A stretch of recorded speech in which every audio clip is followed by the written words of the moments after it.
감사합니다. 오늘 우리에게 주신 말씀 사사기 1장입니다. 사사기 1장 16절로 21절까지 보겠습니다.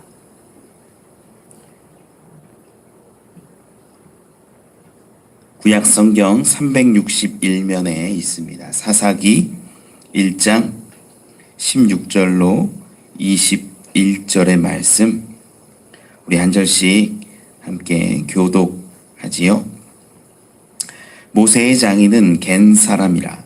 그의 자손이 유다 자손과 함께 종려나무 성읍에서 올라가서 아란 남방의 유다 황무지에 이르러 그 백성 중에 거주하니라.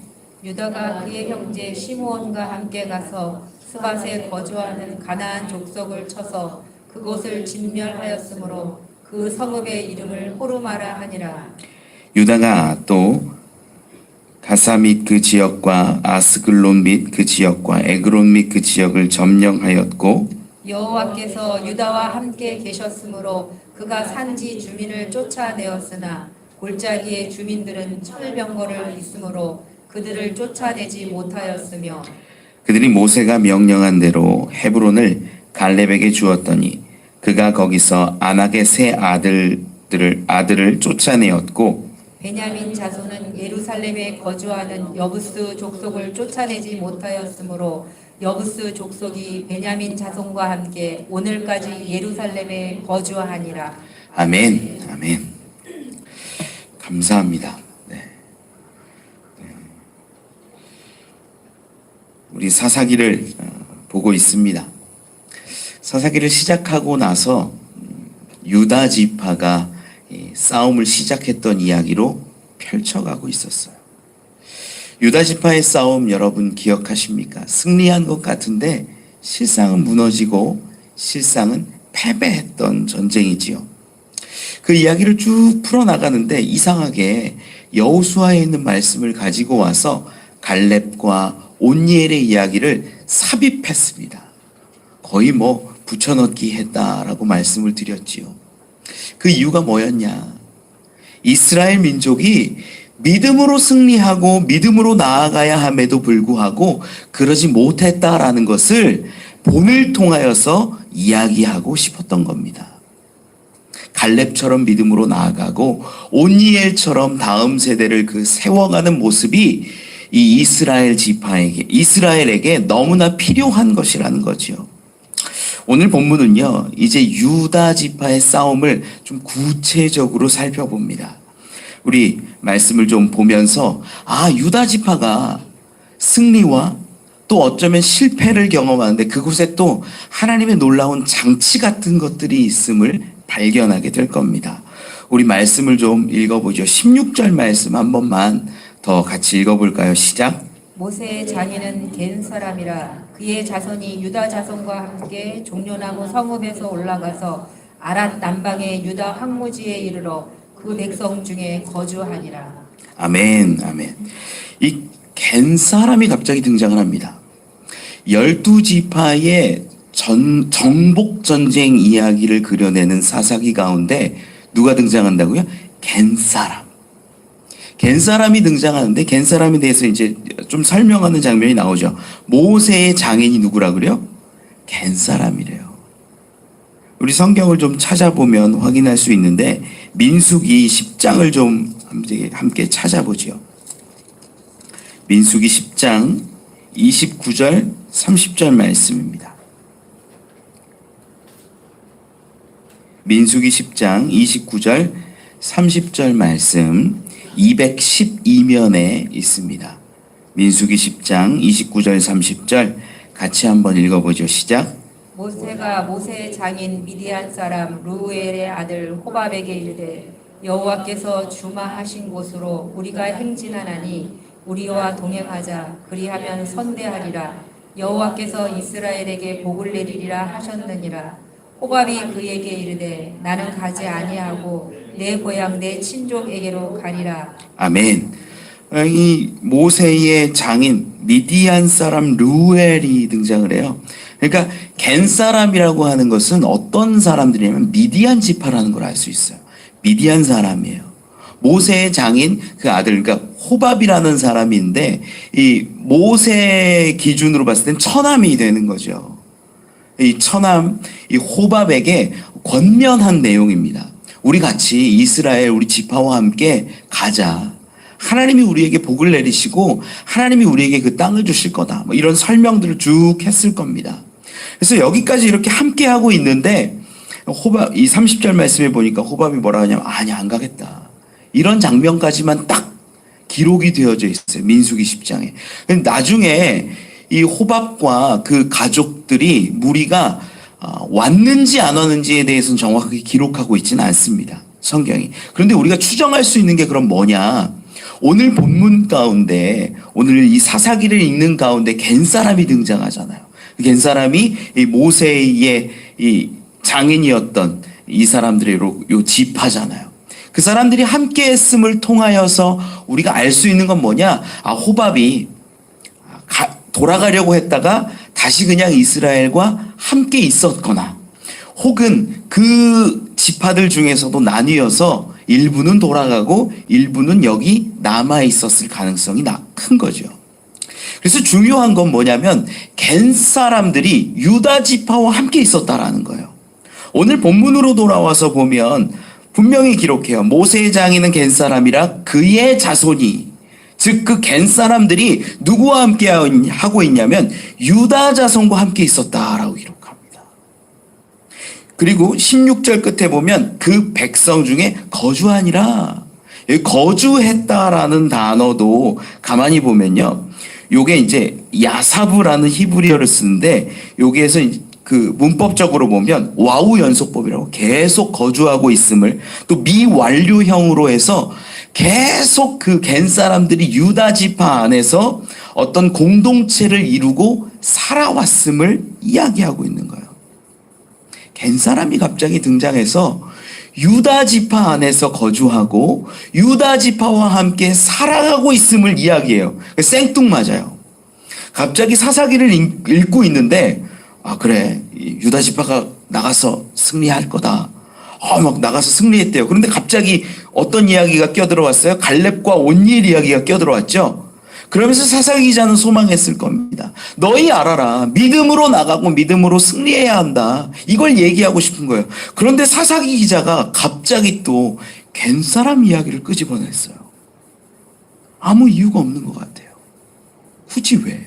그래, 그 유다 지파라는 큰 민족 안에, 이제 지파 안에 어느 정도 갠 사람들이 있었다라는 걸 알 수 있어요. 근데 그걸 왜 굳이 성경 가운데 기록하고 있을까? 그들이 어떤 일들을 했는지를 16절 가운데 기록을 통해서 좀 살펴보면 이 갠 사람들과 유다 자손이 어떤 일을 16절에 한 걸 보면 함께 종려나무 성읍에 올라가서 아란 남방의 유다 황무지에 이르렀다라고 기록합니다. 여기 종려나무 성읍이라는 곳이 어디냐면요. 보통 일반적으로 뭐 이렇게 어떤 나무 이름 붙이고 무슨 바위 이름 붙이고 뭐 이러면은 별칭이에요, 별칭. 아직까지 정확하게 고유 명사로 정해지지 않았거나 별칭을 통해서도 충분히 모두가 다 여기는 어디다라는 걸 알 수 있는 곳을 기록할 때 이렇게 씁니다. 별칭, 이 종려나무 성읍은 어디냐? 여기가요. 일반적으로 학자들은 이 여리고 성읍으로 봅니다.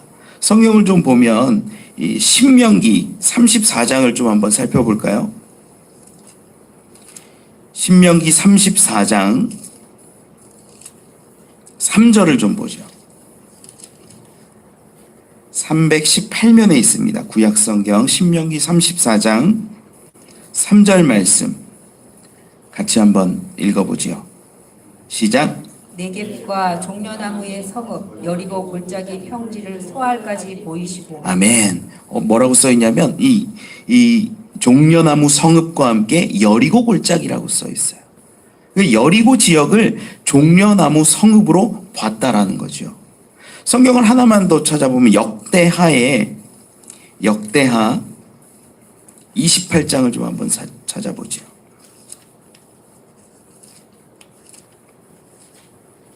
역대하 28장 15절 말씀입니다.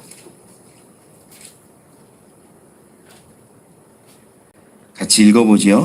694면에 있어요. 역대하 28장 15절 시작. 이 위에 이름이 기록된 자들이 일어나서 포로를 맞고 노략하여 온 것 중에서 옷을 가져다가 벗은 자들에게 입히며 신을 신기며 먹이고 마시게 하며 기름을 바르고 그 약한 자들을 모두 나귀에 태워 데리고 종려나무 성 여리고에 이르러 그의 형제에게 돌려준 후에 사마리아로 돌아갔더라. 아멘. 여기서도 종려나무 성읍하면 어디가 기록돼요? 여리고가 기록돼요. 실제로 여리고 근처에 종려나무가 굉장히 많이 있다라고 해요. 그래서 지금 유다 지파 이야기를 풀어가고 있는데 유다 지파가 어디까지 갔냐면 여리고까지 가서 거기에서 승리를 하고 자리 잡고 거주함을 기록하는데 어느 사람들이 갑자기 들어왔다고요? 겐사람이 들어왔어요. 굳이 기록하지 않아도 된 이 부분에 왜 기록했냐라는 거예요. 겐사람이 함께하고 있다라는 것을. 지금 사사기에 기록의 독특한 특징들이 막 보이는데 뭐냐면요.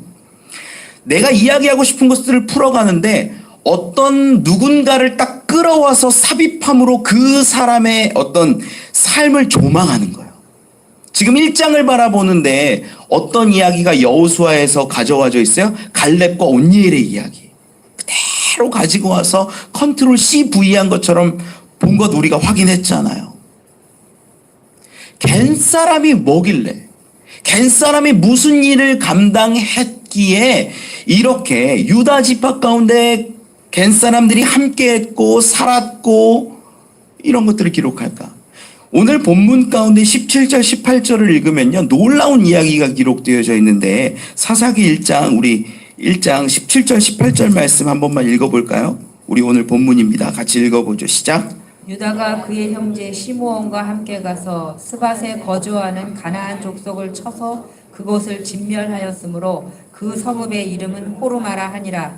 유다가 또 가사 및 그 지역과 아스글론 및 그 지역과 에그론 및 그 지역을 점령하였고. 아멘. 유다 지파의 계속적인 승리 이야기가 이제 기록되어져 있는 장면인데 지금 유다 지파와 함께하고 있는 겐 사람들에 대해서 16절에 먼저 땅 이야기하고 함께 거주했다라고 한다면 이 각각의 싸움 가운데 이 겐 사람들이 있었을까요? 없었을까요? 있을 가능성이 굉장히 크죠. 함께 했을 가능성이. 그리고 17절 18절 말씀을 읽어서 알지만 저들이 승리하는데 어떠한 일들을 감당하냐면 막 어마어마하게 진멸하고 하나님께 온전히 드려서 이름 붙이고 이런 장면이 나와요. 조금 이따가 자세하게 보겠지만 이런 걸 누가 경험하고 있냐면 지금 겐 사람들이 경험하고 있다는 게 중요해요. 겐 사람들이. 유다 지파와 함께 살고 하나님 앞에서 나아가며 하나님이 함께 하심을 보고 있는 이 겐 사람들. 이것이 나중에 놀라운 일을 이루어냅니다. 우리 사사기 4장을 좀 한번 넘어가서 살펴보지요. 사사기 4장 11절 말씀 한번 읽어보죠. 11절 말씀 시작. 모세의 장인 호밥의 자손 중 겐 사람 헤벨이 자기 족속을 떠나 게데스에 가까운 사이나님 상수리나무 곁에 이르러 장막을 쳤더라. 아멘. 모세의 장인 호밥이라고 얘기하는데 이제 우리가 아까 본 건 처남으로 봤잖아요. 요 부분 나중에 여기 이제 강해하는 시간에 좀 해결하는 걸로 하고 일단 이 겐 사람인 건 알겠죠. 누군지. 겐 사람 중에 어떤 사람이냐면 헤벨이라는 사람이 있었는데 이 사람이 이스라엘 민족과는 약간 떨어져 있는 어떤 지역에다가 이렇게 장막을 치고 지냈다라는 것이 이제 11절 말씀이에요. 그리고 이 장면에서 이제 드보라라는 이 사사와 함께 이 하솔왕 야빈이 이제 이렇게 싸우는 장면이 나와요. 그 가운데 군대 장관 이 시스라 이야기가 펼쳐지는 게 이제 이 4장 이야기인데 15절에 보면 4장 15절 말씀을 같이 한번 읽어볼까요? 시작. 여호와께서 바락 앞에서 시스라와 그의 모든 병거와 그의 온 군대를 칼날로 혼란에 빠지게 하심에 시스라가 병거에서 내려 걸어서 도망한지라. 하나님이 이스라엘을 이 드보라 손에 붙이셔서 승리하게 하신 이야기예요. 승리하게 하신 다음에 이 방금 어떤 시스라가 군대 장관인데 그가 도망했다라고 기록을 해요. 계속 말씀을 좀 보면 17절에 이렇게 기록해요. 17절 읽어보죠. 시작. 시스라가 걸어서 도망하여 겐사람 헤벨의 아내 야엘의 장막에 이르렀으니 이는 하솔 왕 야빈과 겐사람 헤벨의 집 사이에는 화평이 있음이라. 아멘. 겐사람 중에는요, 다른 민족하고 뭘 했냐면 화평을 맺은 거예요. 그게 불가침 조약 같은 거 있죠. 우리 서로 싸우지 말고 편하게 지내자. 겐사람이 이스라엘하고도 관계가 나쁘지 않았는데 다른 민족들, 다른 족속들하고도 싸우지 않고 지냈음을 알 수 있어요. 그래서 겐사람 하면 어떤 사람들로 보이냐면 약간 이렇게 간 보는 거예요.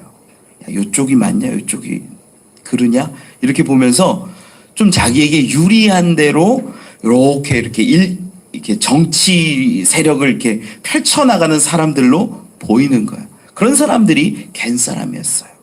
그런데 시스라가 이제 싸우다가 도망할 상황이 돼서 병거까지 다 버리고 이스라엘에게 쫓기니까 도망간 곳이 어디였냐? 그 헤벨의 집이었던 거예요. 겐사람의 집. 여기에서 어떤 일이 일어나냐면요. 우리 21절 말씀 하나만 보죠. 21절 말씀. 4장 21절 같이 읽죠. 시작. 그가 깊이 잠드니 헤벨의 아내 야엘이 장막 말뚝을 가지고 손에 방망이를 들고 그에게로 가만히 가서 말뚝을 그의 관자놀이에 박음에 말뚝이 꿰뚫고 땅에 박히니 그가 기절하여 죽으니라. 아멘. 헤벨의 아내가 야엘이 그 잠든 시스라의 관자놀이에 여기 보면 이게 이제 텐트 치는 막대입니다. 장막을 치는 막대인데 기본적으로 이제 이스라엘의 문화를 보면 텐트를 누가 치냐면 여자가 쳐요. 여자가 보통 일반적으로 칩니다. 그래서 이런 일들을 했을 수 있다라고 보는데 이 부분에 대한 이제 해석은 또 나중에 하더라도 무슨 일을 감당했냐면 화평한 집안 사람 간에 누가 왔어요. 시스라가 도망을 왔어요. 그러면 그 아내 되는 헤벨의 아내 되는 야엘이 어떻게 했냐면 그 앞에도 읽어보면 알겠지만 융숭이 대접하고 우유를 주고 막 이렇게 해서 재워줘요. 이불 깔아주고 막 이러거든요. 그런데 갑자기 깊이 잠이 드니까 어떻게 하냐면 막대기 가져가고 관자놀이 대고 방망이로 쳐가지고 한 방에 죽여요. 여자가 무섭긴 무서워요. 근데 왜 그랬을까? 어떻게 그랬을까? 이 야벨은요, 아내예요. 헤벨과 함께 저쪽 하솔왕 야빈과 함께 화평을 맺었고요. 서로 그래도 나쁘지 않게 지내. 적이 아니에요. 그런데 이 여인이 갑자기 성경에 보면 이 시스라가 찾아왔을 때, 나 좀 도와달라. 누가 오면 나 없다고 하고 나 좀 감춰달라. 기진맥진해서 이렇게 하고 있는데 먹이고 재우고 뭐 이렇게 한 다음에 그냥 한 방에 죽여요. 이게 이상한 거예요.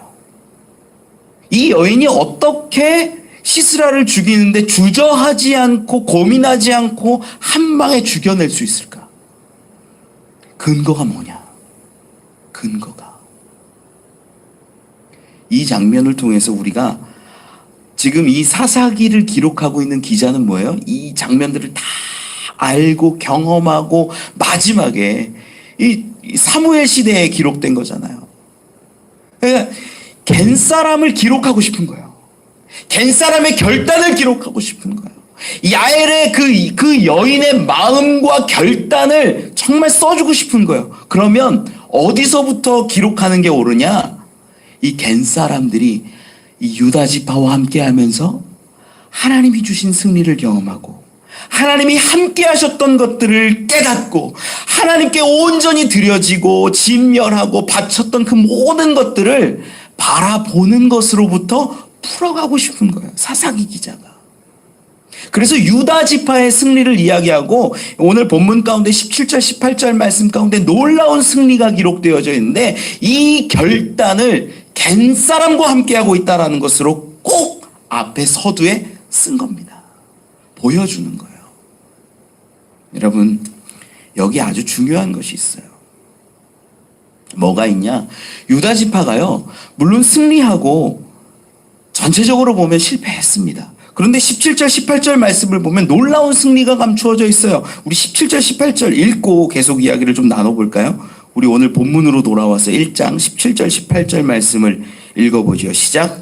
유다가 그의 형제 시므온과 함께 가서 스밧에 거주하는 가나안 족속을 쳐서 그곳을 진멸하였으므로 그 성읍의 이름을 호르마라 하니라. 유다가 또 가사 및 그 지역과 아스글론 및 그 지역과 에그론 및 그 지역을 점령하였고. 아멘. 지금 유다가 시므온과 함께 스밧에 거주하는 사람들을 다 진멸했다라고 기록하는데 아마 이 가운데 겐 사람들도 있었을 것으로 추정을 합니다. 대부분 학자가. 그런데 그들이 어떻게 했냐면 승리하는데 17절에 진멸했다 그래. 진멸했다. 진멸이 뭐예요? 헤렘이에요. 헤렘. 실제로 헤렘이라고 기록되어져 있어요. 헤렘의 전쟁이 뭡니까? 여리고 전쟁을 기준하여서 보면 하나님께 온전히 드린 것이 헤렘의 전쟁이에요. 모든 생명은 죽이고 모든 물건은 태우고 그리고 죽일 수도 없고 태울 수 없는 것들은 어떻게 하냐? 하나님의 곳간안에 드리는 재물 같은 거. 그게 헤렘의 전쟁이에요. 그 일을 지금 이 유다 지파가 스밧에서 그 거주민들을 대상으로 했다라는 거예요. 진멸의 전쟁, 헤렘의 전쟁, 하나님의 전쟁. 이 전쟁을 하고 17절 말씀 끝에 보니까 호르마라 이름을 붙입니다. 호르마. 호르마라는 단어도 어떤 의미냐면 진멸이라는 뜻이 있어요. 호르마라는 단어에. 지금은 우리가 이제 그냥 지역으로 이름을, 유대에서도 지역으로 이름을 이야기하지만 호르마라는 단어 자체가 진멸이라는 뜻이 있어요. 그리고 또 하나 뜻이 더 있는데 그게 뭐냐면 봉헌이라는 의미가 있어요. 봉헌이 뭐예요? 하나님께 온전히 다 드려졌다라는 거예요. 하나님께 온전히 드려진 그 지역, 그 땅, 그 성읍을 이름 붙였는데 호르마라 이렇게 한 거예요. 이 민수기 21장에 보면 이 다른 전쟁 가운데 그런 기록이 있어요. 21장 한번 살펴볼까요? 민수기 21장 1절에서 3절입니다. 민수기 21장 1절로 3절 231면에 있습니다. 1절로 3절 같이 한번 읽어보죠. 시작. 네겝에 거주하는 가나안 사람 곧 아랄의 왕이 이스라엘이 아다림 길로 온다함을 듣고 이스라엘을 쳐서 그중 몇 사람을 사로잡은지라. 이스라엘이 여호와께 서원하여 이르되 주께서 만일 이 백성을 내 손에 넘기시면 내가 그들의 성읍을 다 멸하리이다. 여호와께서 이스라엘의 목소리를 들으시고 가나안 사람을 그들의 손에 넘기심에 그들과 그들의 성읍을 다 멸하니라. 그러므로 그곳 이름을 호르마라 하였더라. 아멘. 다른 전쟁이에요. 그런 다른 전쟁인데 이름을 같이 붙여요. 호르마라고. 그러면 이 공통적인 뭐냐면 완전히 진멸한 상태. 그것을 호르마라 이름 붙일 수 있는 거예요. 유다 자손이 지금 싸워가면서 승리를 했는데 이 승리를 누구에게 드리고 있는 거예요? 하나님께. 이 전쟁을 누구에게 드리고 있는 거예요? 하나님께 드리고 있다라는 거예요. 그래서 오늘 본문으로 돌아와서 17절, 18절 말씀을 읽어보면요. 너무나 유다 지파가 잘 싸웠어요. 잘 싸웠고 하나님이 함께 하셨기 때문에 승리했어요. 그리고 승리한 것을 자기들에게 돌리지 않고 하나님께 온전히 바칩니다. 봉헌합니다. 그 모습이 17절, 18절 가운데 있었던 거예요. 그리고 이걸 누가 보고 있는 거예요? 겐 사람이 보고 있었던 거예요. 겐 사람이 함께 보고 함께 거주하며 느끼고 있었다라는 거죠. 여러분, 이 장면을 통해서 우리가 분명히 알아야 되는 게 있어요. 유다 지파는 그 이후에 흔들려요. 잘못하거든요. 오늘 본문에서도 보겠지만 흔들리고 실패하고 실수하고 무너지거든요. 그런데 어느 순간 그 일들을, 승리를 하나님 앞에 진멸하고 하나님께서 함께 하시고 하나님이 주신 승리를 경험했던 그 겐 사람들이 나중에 언젠가 하나님의 때에 됐을 때에 하나님 앞에 결단하고 하나님 앞에 설 수 있는 자가 되어서 이스라엘을 승리로 이끄는데 놀라운 일을 감당하고 있다는 거예요. 우리는 여기서 분명히 알아야 됩니다. 우리가 하나님 앞에서 온전히 드리고 진멸하고 봉헌하고 하나님 앞에 정말로 세워졌을 그때에 그것을 누군가에게 보게 해야 한다는 거예요. 그것이 여러분들의 자녀가 되기를 원합니다. 그것이 여러분들의 가족이 되기를 원합니다. 내가 하나님 앞에 온전히 드리고 내가 하나님 앞에 온전히 서 있음을 저들이 볼 때에 우리 가운데 결단의 상황이 오고 위기의 순간이 오고 그럴 때에 결단하는 자녀들로 결단하는 사람들로 분명히 서게 된다라는 거예요. 유다 지파는 지금 승리의 자리 가운데 하나님께 온전히 드렸어요. 진멸해서 하나님께 바쳤습니다. 그것을 보고 하나님이 함께 하셨던 것을 경험했던 그 갠 사람들, 그 경험이 그들의 인생 가운데 삶 가운데 채워져 있고 새겨져 있으니까 남편은 우리 가족은 저 민족과 화친하고 화평하고 저들과 싸우지 않아야 되는 그 순간에 그 여인은 생각했을 거예요. 이렇게 싸워야 할 때 어느 편에 서야 하는가? 세상의 편에 서야 하는가? 하나님의 편에 서야 하는가? 이 야엘은 판단해야 할 그때가 왔어요. 그때 하나님의 편에 설 수 있게 되는 거예요. 승리의 경험을 통하여서 하나님이 원하시는 결단에 이르를 수 있게 되는 거예요. 여러분, 우리 주변에 많은 갠 사람들이 있어요. 교회는 안 다니고 신앙생활 안 하는 친구도 있고 자녀도 있고 이웃도 있고.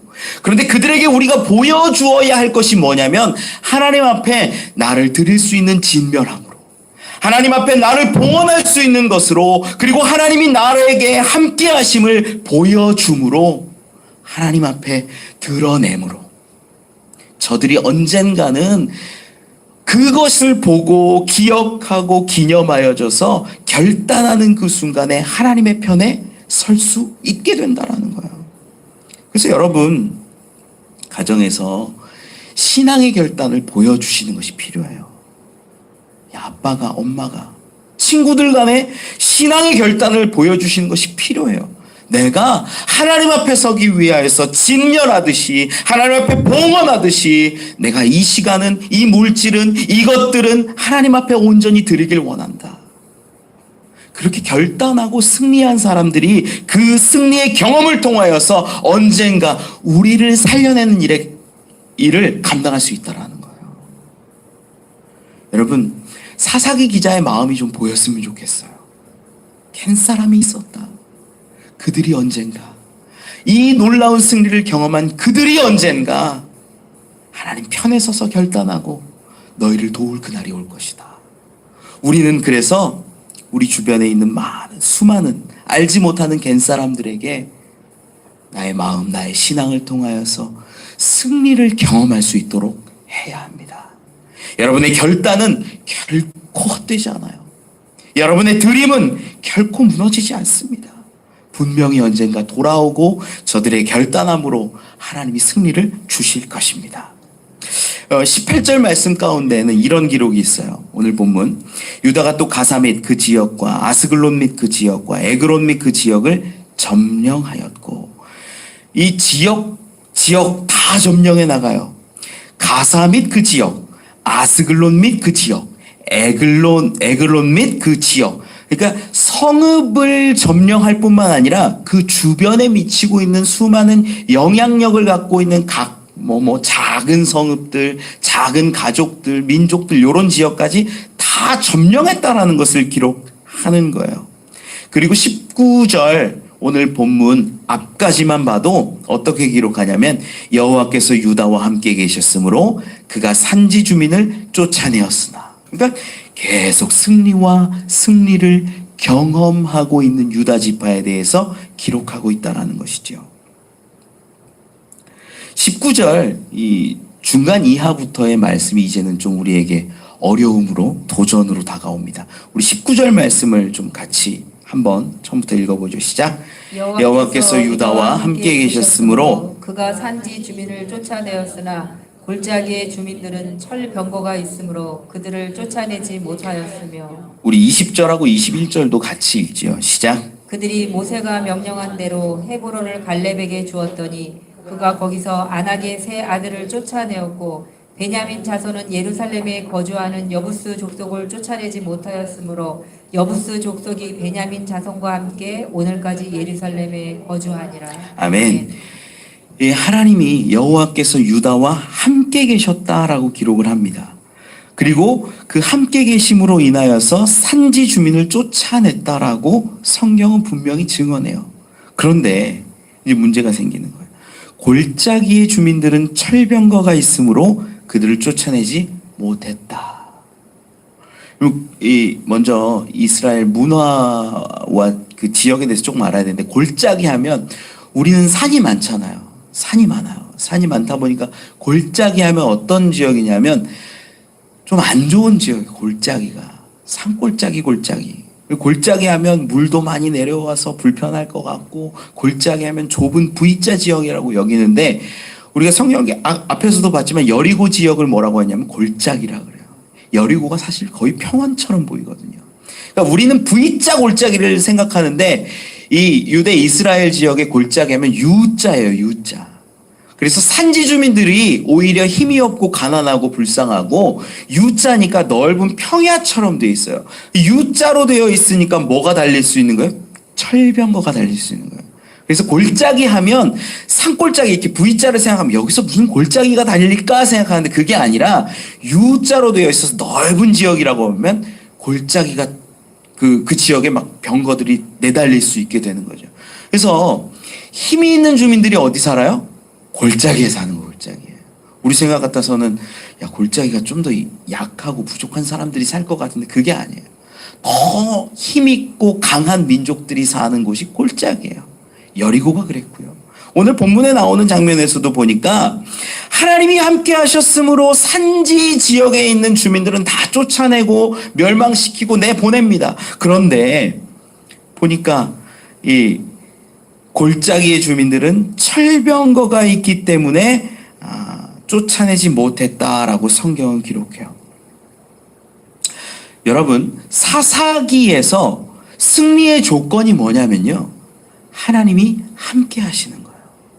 승리의 조건이 하나님이 함께 하신다는 거예요. 이거 외에는 없어요. 다른 것도. 어떤 조건도 어떤 상황도 없습니다.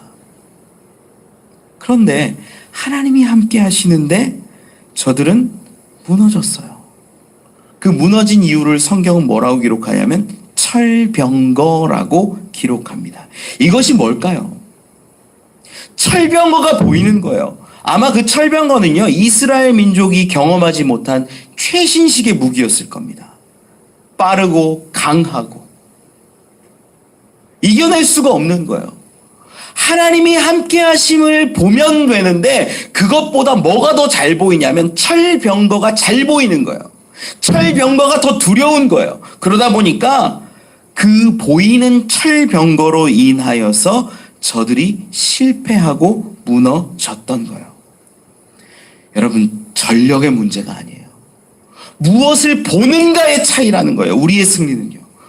우리가 이 세상 가운데 신앙생활을 해 나가는 사람들을 가만히 보면요, 정말 하나님이 함께 하신다 고백하고 하나님이 함께 하시는 것들을 그분들 가운데서도 경험하는 분들이 많이 있어요. 그리고 하나님이 함께 하셨기 때문에 승리도 경험합니다. 막 승리한 사람들이 기뻐하고요, 하나님 찬양하고 고백해요. 그런데 어느 순간 정말 우리 삶에 있어서 큰 문제 같은 것이 딱 왔으면 무너지는 거예요. 철병거가 오면 무너지는 거예요. 이길 것 같았고 이겼는데, 하나님이 함께 하심도 알았는데, 저들이 지금 뭐 했어요? 진멸해서 하나님께 온전히 드렸어요. 내가 취할 수 있었음에도 불구하고 취하지 않고 하나님께 온전히 드렸는데, 그러한 결단까지도 보였는데, 어느 순간 철병거가 딱 보이니까 마음이 무너지는 거예요. 두려운 거예요. 걱정하고 염려하는 거예요. 그래서 승리하지 못해요. 신앙생활 할 때 동일하다는 거죠.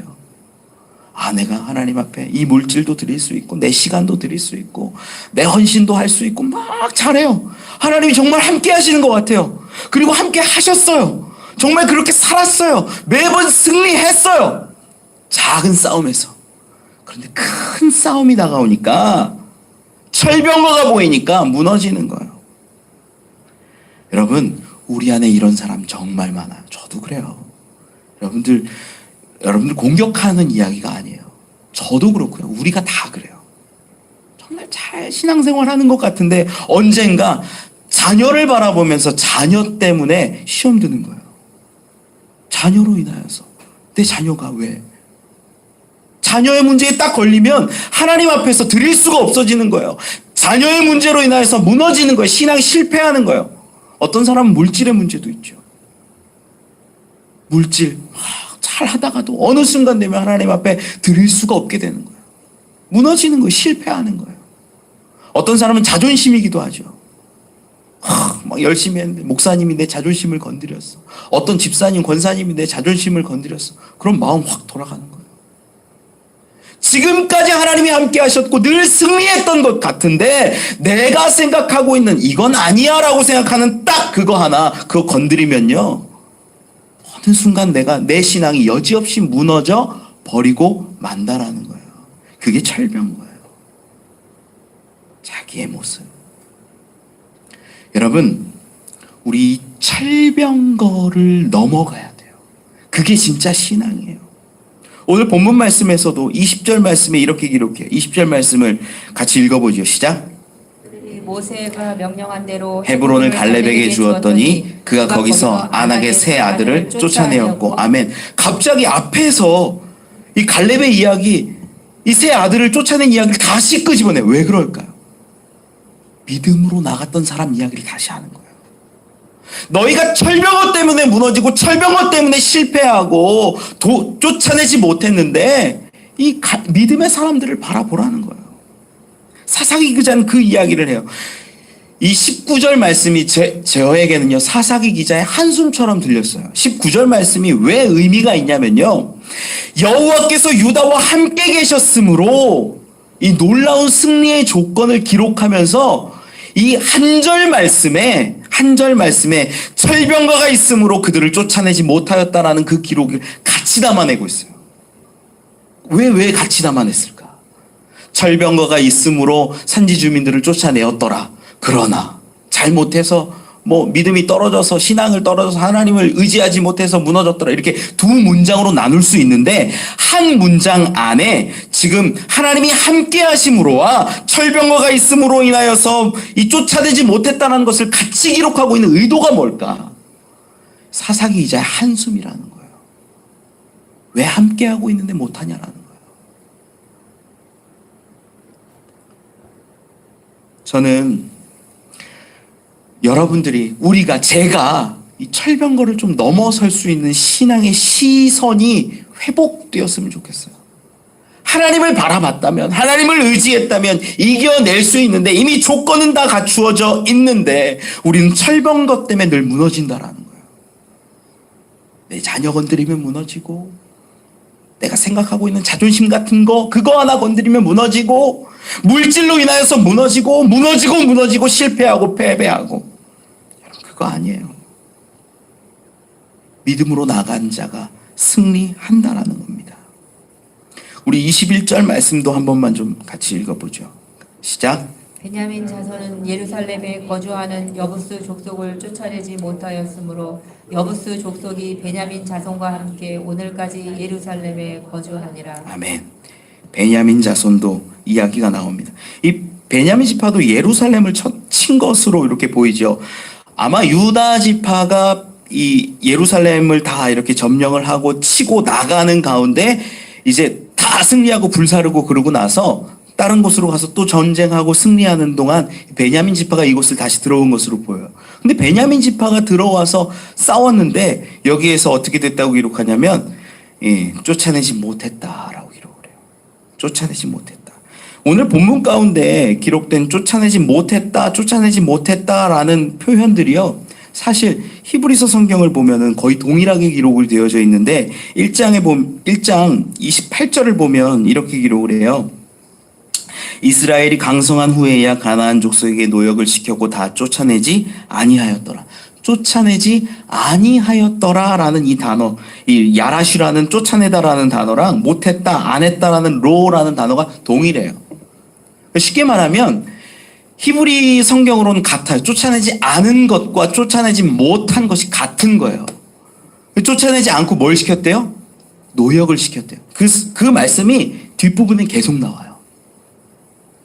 그러면 이 히브리서 성경의 근거로 해서 보면 이 앞에도 아마 어쩌면 베냐민 지파가 유다 지파가 다 쓸고 지나갔어요. 이미 예루살렘에 왔는데 쫓아내지 못한 걸까요? 아니에요. 쫓아내지 않았을 가능성이 훨씬 더 큰 거예요. 그럼 뭘 시켰을까요? 그들을 노역시켰겠죠. 우리는 분명히 알 수 있어요. 승리할 수 있음에도 불구하고 쫓아낼 수 있음에도 불구하고 쫓아내지 않은 모습들이 저들 가운데 계속됐다는 거예요. 뒷부분에 가면 더 분명하게 드러나죠. 우리는 말씀을 좀 정리하죠. 겐사람의 이야기를 기억해야 돼요. 유다 지파가요, 정말로 하나님의 은혜 가운데 함께 하심을 경험하고 그것을 믿음으로 승리하고 진멸하고 하나님께 온전히 드리는 호르마로 하나님 앞에 섰음에도 불구하고 언젠가는 무너질 때가 있었어요. 언젠가는 현실의 벽에 부딪혀서 우리처럼 늘 넘어지고 실패해요. 그런데 하나님은 이 나중을 위해서라도 겐사람과 같은 함께하고 있는 어떤 사람들을 예비해 놓으신 것 같아요. 복선처럼 이 안에 기록을 함으로 인하여서 언젠가 결단의 순간에 우리를 도울 누군가를 예비하신 거죠. 저는 여러분들이 내 진멸함을 통하여서 내 하나님께 온전히 드림을 통하여서 우리 주변에 우리 자녀에게 그런 사람들을 세워낼 수 있기를 소망합니다. 그러면 언젠가 하나님의 도우심이 그들을 통하여서 우리에게 임한다라는 거예요. 여러분, 우리 함께하는 교회에도 다음 세대를 위한 헌신과 노력이 필요합니다. 다음 세대를 세우지 않으면 결코 진짜 하나님이 주셔야 하는 그 승리의 때에 일할 사람, 싸울 사람, 나아갈 사람이 없어진다라는 거예요. 여러분의 그 헌신의 모습, 싸움의 모습, 신앙을 가지고 치열하게 싸워내는 그 모습을 보여주십시오. 그리고 그것을 통하여 한 사람을 세우십시오. 그것이 우리에게 나중에 놀라운 소망이 될 것을 저는 믿습니다. 제가 일주일간 우즈벡에 좀 다녀왔는데요. 우리 선교사님이 교육 선교를 하시죠. 교육 선교를 하는데 저도 깜짝 놀란 게 우즈벡 사람들이 한국 사람에 대해서 굉장히 많이 호의를 갖고 있더라고요. 좋아하더라고요. 그래서 한국어를 막 써보고 싶어 하는 분들도 많이 만났어요. 안녕하세요. 저 깜짝 놀랐고요. 저랑 갔던 직원은 출입국 사무소에서 출입국 사무소 직원이 그래요. 카메라 보세요. 깜짝 놀랐어요. 한국어로 해주는 거예요. 그리고 그분 얼굴이 나 한국 사람이랑 말했어. 이런 얼굴로 되게 뿌듯해하는 걸 제가 봤어요. 저는 출입국 그런 거 할 때 굉장히 긴장하거든요. 막 긴장하고 있는데 한국말을 해주는 거 보고 놀랐습니다.